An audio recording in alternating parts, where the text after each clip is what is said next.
O primeiro registro de entrada de sardos no Brasil ocorreu em 15 de junho de 1836. Vieram 132 sardos para a recém-inaugurada colônia Nova Itália, hoje São João Batista, no estado de Santa Catarina. 60 anos depois veio o maior registro de entrada de sardos no Brasil, porém foi uma exceção. Isso se deu entre os anos 1896 e 1897, com a entrada de 5.254 sardos no estado de Minas Gerais, segundo o IBGE. A preferência do governo de Minas Gerais eram famílias de agricultores com filhos de procedência do norte da Itália. Assim, os sardos vieram misturados aos italianos do continente, nos porões dos navios a vapor. A quantidade de imigrantes sardos não excede a 6.000 pessoas em todo o período de 1836 a 1920, algo em torno de 0,5% de todos os italianos que vieram para o Brasil. Foram várias as dificuldades que os sardos enfrentaram em sua terra e na sua adaptação na terra nova. A primeira é a fala, porque o sardo não falava italiano, mas sim o dialeto sardo e suas variações regionais. A Ilha da Sardenha passava por fortes crises que atingiu as instituições financeiras, a indústria de mineração e o rebanho bovino. Na agricultura, o trigo teve uma queda brutal nos preços e o fungo filoxera destruiu as videiras.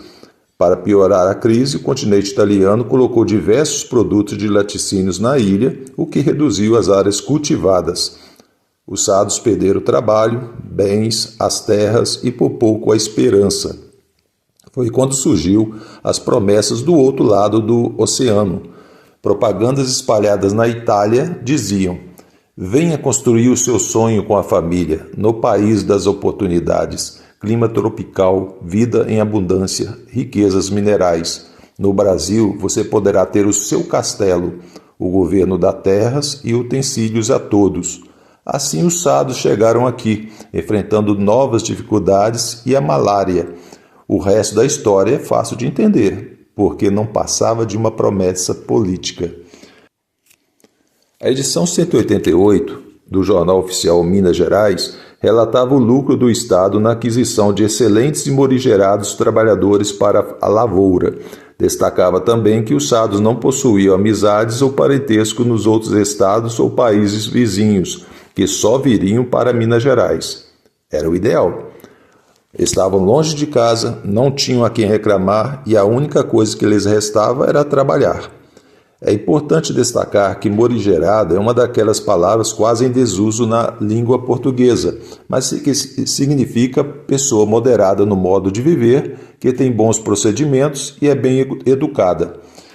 Era a visão oficial na época, mas a prática, o governo de Minas Gerais tinha preconceito com o sul da Itália e notória preferência pelos italianos do norte no continente. Minas Gerais buscou as famílias com filhos. Assim, o pai de família ficava compromissado com o fazendeiro contratante, o infeliz era obrigado a respeitar o contrato, ficava sem alternativas e amarrado a vales e empréstimos por anos a fio.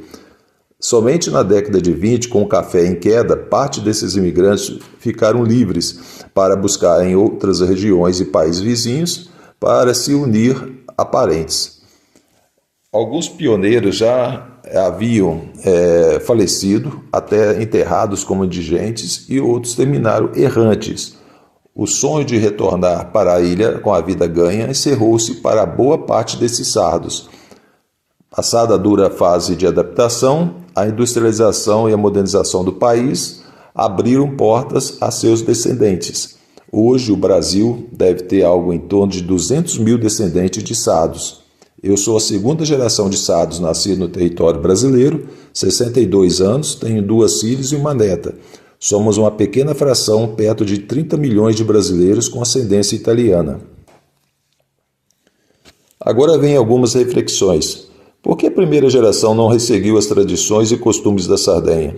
Por que a grande maioria dos descendentes não fala o dialeto ou idioma italiano? A resposta é simples.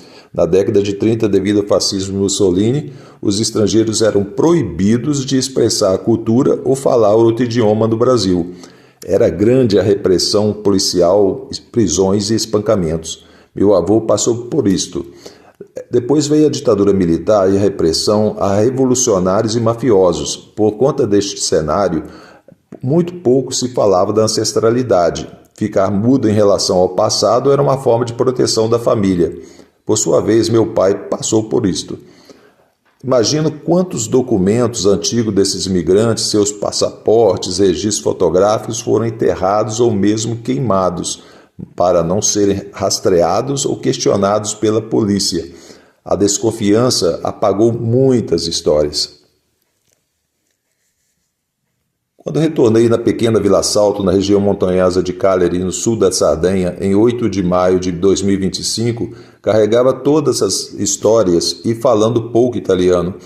Entrei na igreja de São Miguel Arcanjo, construída no ano de 1600. Rezei, chorei e agradeci a todos os ancestrais imigrantes sardos. Quando eu estava dentro da pequena igreja, os sinos repicaram com alegria e irão ecoar para sempre no fundo de minha alma. Os sardos tiveram uma missão em Minas Gerais, no Brasil. Plantaram semente muito longe de sua abençoada ilha. Seus descendentes são testemunhas vivas que a luta valeu a pena. Sim, a ilha atravessou o mar. Atravessou embarcada no coração deles. A saudade sentida dia a dia no passado é tão intensa e viva como a que está agora na alma das novas gerações. É uma presença tão forte que nenhuma palavra é capaz de traduzir. Mas dentro da igreja de São Miguel Arcanjo, na pequena Vila Salto, eu encontrei todo o sentido que procurava. A Sardenha sempre esteve viva na alma dos sardos.